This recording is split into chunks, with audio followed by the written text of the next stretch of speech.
آقا مهدی بیا پایین.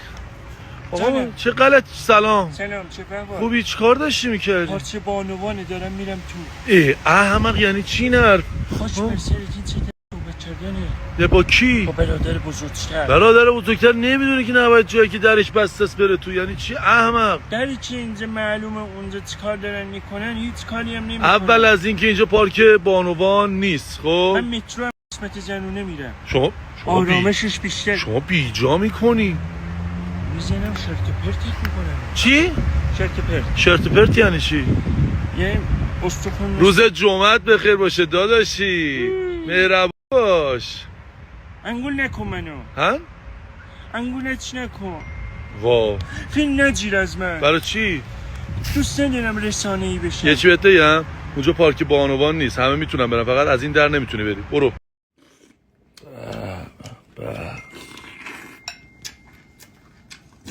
آقا مهدی شور نداری، میدونم چه اینطوری میخوری ها؟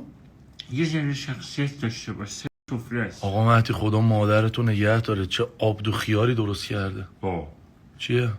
مادرمون یه چیه چی؟ خب دعا خواستم بکنم خدا مادر هر کسی این استوری میبینه نگه داره، اونایی هم که مادرشون از دست داده مادرشون رو بیامرزه. چه آبدو خیاری یا چه نداره آبدو خیار؟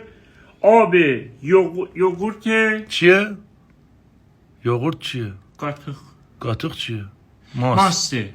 آبه ماسته. جوجو برنتیه. چی؟ سبزیه. خب قزل جوله یه ذره. گل محمدیه. خب نمک به مقدار لازم. او خوردی بس از پریروز. آقا مهدی زشته بابا نرم. میگم اینجا چیکار میکنی؟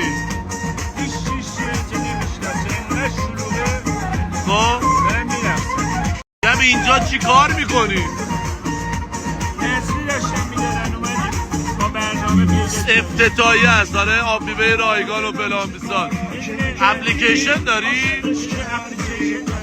خب بلند حرف بزن.